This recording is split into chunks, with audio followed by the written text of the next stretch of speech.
This is about defending democracy. This is no longer Democrats versus Republicans. What do you want your kids to believe in? There must be give and take. This is White Flag with Joe Walsh.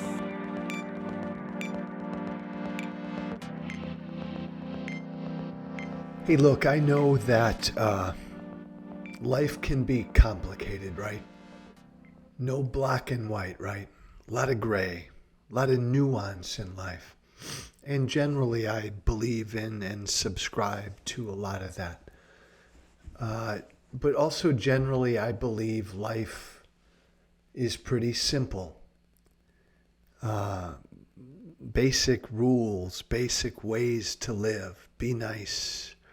Be kind, treat others as you want to be treated. I mean, do good, don't do harm, respect other people's freedoms, live and let live. There are basic, simple principles under which we all could and should live. And we try to complicate it all too much, I do believe. In my world of politics, I know issues are complicated, healthcare and immigration policy and what to do about the climate and tax policy and Ukraine, and I can go on down the line, right? Policy issues can be very complicated, but policy issues can also be very, very simple. You know where I stand in the Middle East. This conflict in the Middle East, long term in the Middle East. I stand with Israel. I stand against Islamic terrorism.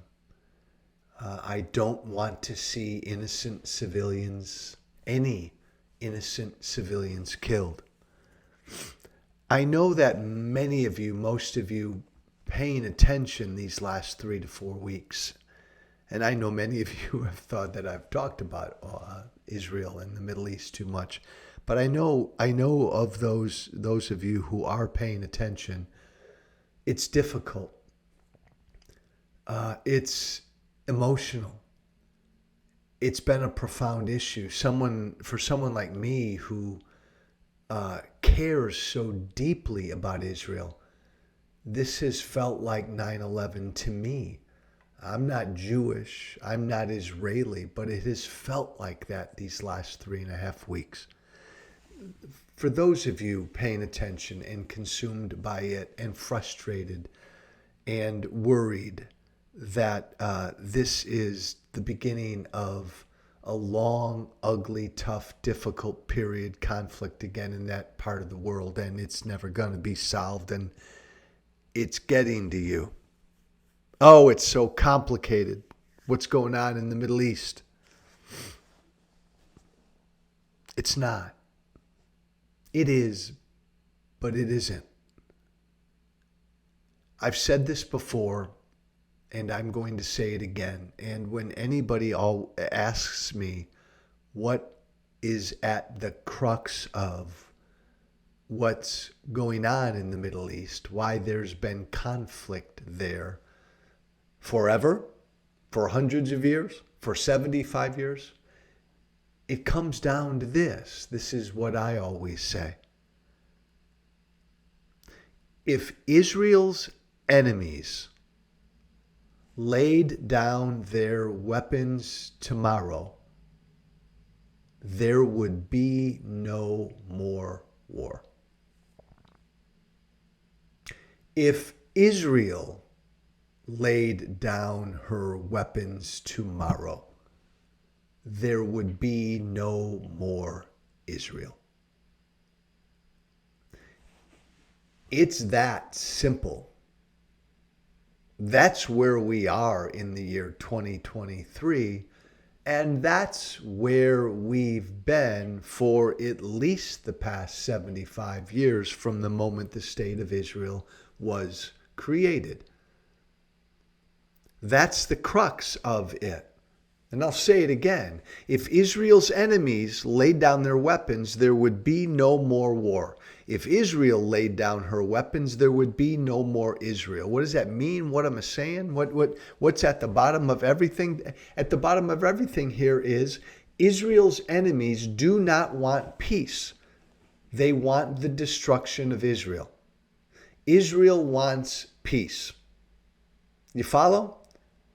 So if Hamas and Hezbollah and Iran and everybody else, all the other Islamists, and I said Islamists, not Muslims, there's a difference between Islam and Islamism.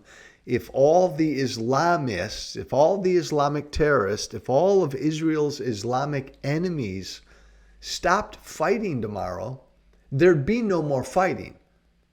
Because Israel wouldn't fight. Israel just wants, as screwed up as you may think Netanyahu and Israel is, the history is they want peace. They've got their land. Give the Palestinians their land. Let's figure it out, away we go. But they don't want to fight anymore. There'd be no more war if Israel's enemies laid down their weapons. But if Israel laid down her weapons tomorrow, if Israel came out tomorrow and said, that's it, we're done. No, we're done. No more fighting. No more. Our military is done. We are done fighting with our enemies in the region. Here, we lay down our arms. That would not stop Israel's enemies. Because Hamas, Hezbollah, the Islamic Jihad, Iran, all of these organizations, regimes, and states, they don't want peace. They want Israel destroyed. That's, as simply as I can put it, why we have conflict. We can talk about how we got to this point where Israel's enemies do not want peace. They want Israel destroyed. We can argue about, the creation of the state of Israel and the displacement of Palestinians. We can talk about and have a respectful conversation about how we got here. But in my lifetime, in yours, this is where we are. This is why there's war. This is why there's conflict, because one side doesn't want peace. It's in their official government documents. It's in everything they write and say. They are pledged to the destruction of Israel. Golda Meir, Israel's prime minister from 1969 to 1974, said that, what I just said. If Arabs laid down their arms tomorrow, there'd be no more war. If Israel laid down her arms tomorrow, there'd be no more Israel. She was the first to say it. Many have said it. That's it. So the only solution in the Middle East is for Israel's enemies to no longer be that way. These Islamic terrorists. Israel can't live next to a neighbor whose government is pledged to Israel's destruction. Long term, how do you ever get around this? Again, simple. All the moderate Arab and Muslim countries and people in the region need to align with Israel and align against all these Islamists who want Israel destroyed. There will never be long-term peace until that happens, until the moderate Arab world hooks up with Israel and they put an end to the Hamases and the Hezbollahs of the world. That ain't happening anytime soon. That's why, at the heart of it, that's why there's no peace in this region. one side does not want peace. I'm Joe Walsh. Thanks for listening. As always, be brave. Thank you for listening. Remember to listen, share, and follow White Flag with Joe Walsh on Apple Podcasts, Spotify, and everywhere great podcasts are found. And be sure to leave a 5-star review. This has been White Flag with Joe Walsh.